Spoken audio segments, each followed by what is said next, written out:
بہت سارے ایسے بحریہ ٹاؤن کراچی کے اور بحریہ ٹاؤن کراچی 2 کے انویسٹرز ہیں جن کو ابھی تک ان کی لینڈ کی پوزیشن نہیں ملی. بحریہ ٹاؤن کہ جو انہوں نے بولا تھا کہ وہ جتنے 17,000 ایکڑ سے تھوڑے سے کم لیں گے، انہوں نے 25,600 ایکڑز پہ ان کی اونرشپ ہے. چھوٹا سا آفس بنایا ہوا ہے جس کے اوپر صرف BTK لکھا ہوا ہے، یہ دکھانے کے لیے کہ یہ ہماری لینڈ ہے، لیکن اس لینڈ کا ان کے پاس کوئی لیگل بیسس نہیں ہے.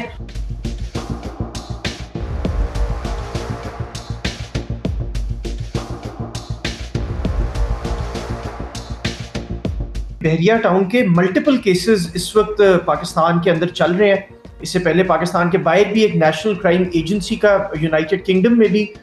کیس چل رہا تھا. تو جو جام شورو والا کیس ہے یہ بحریہ ٹاؤن کراچی کے حوالے سے ہے. تو اس میں ہمیں یہ سمجھنے کی ضرورت ہے کہ انیشلی بحریہ ٹاؤن نے جو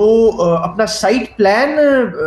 شیئر کیا تھا ڈفرینٹ اداروں کے ساتھ، جو سپریم کورٹ میں بھی سبمٹ کیا تھا، وہ تقریباً 16,900 ایکڑز کا اپروکسیمیٹلی شاید 16,980 سم تھنگ ایکڑز ہیں، وہ انہوں نے کہا تھا کہ وہ ایکوائر کریں گے. لیکن جب بورڈ آف ریونیو نے اپنا فائنل سائٹ پلان بحریہ ٹاؤن کا کچھ سالوں کے بعد دکھایا تو وہ آٹومیٹکلی وہ 25,600 ایکڑ تک ہو گیا تھا. تو کچھ ایسا لینڈ ہے جو کہ ڈسپیوٹڈ ہے. اب بہت سارے ایسے بحریہ ٹاؤن کراچی کے اور بحریہ ٹاؤن کراچی 2 کے انویسٹرز ہیں جن کو ابھی تک ان کی لینڈ کی پوزیشن نہیں ملی.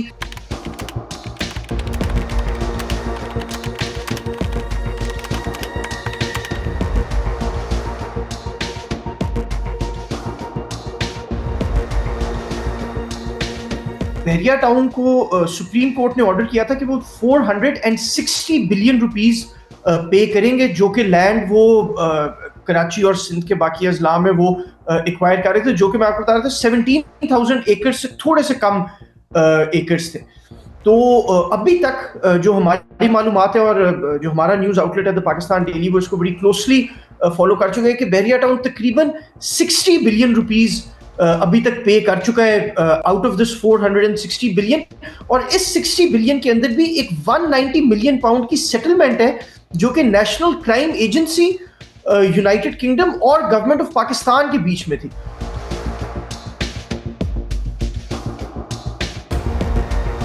بحریہ ٹاؤن نے یہ کلیم کیا ہے کہ ان کو اپنی یہ ٹوٹل لینڈ اونرشپ نہیں ملی اور وہاں پہ جو پرانی ٹرائبس تھیں ابھی تک ان کی سیٹلمنٹس ہیں. لیکن جب ڈان کی ٹیم وہاں پہ گئی ہے، ابھی ریسنٹلی انہوں نے ایک بہت زبردست سٹوری کی، ایک بہت بڑی ڈیٹیلڈ انویسٹیگیشن کی ہے. انہوں نے تو یہ فائنڈ کیا ہے کہ بحریہ ٹاؤن کے جو انہوں نے بولا تھا کہ وہ جتنے 17,000 ایکڑ سے تھوڑے سے کم لیں گے، انہوں نے 25,600 ایکڑز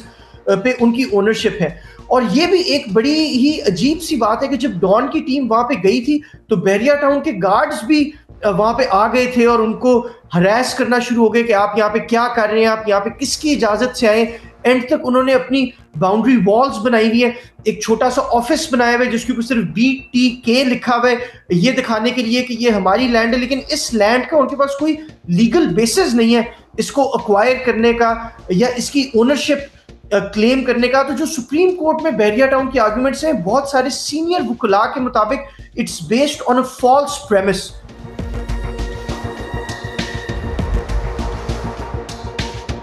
پہلے یہ ایک system, digital system in place تھا کہ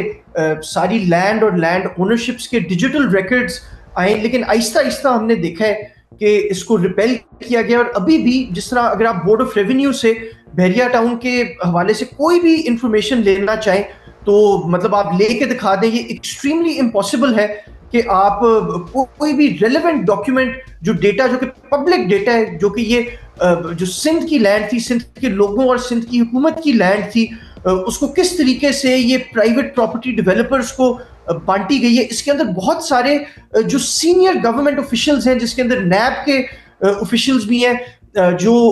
سندھ کی مختلف ڈیولپمنٹ اتھارٹیز کے جو سینئر آفیشلز ہیں، ان کے اوپر بڑے سنگین الزامات ہیں کہ وہ ان لینڈ گریبرز کے ساتھ ہینڈ ان گلو چل کے انہوں نے ان کو فیسیلیٹیشن فراہم کی ہے کہ وہ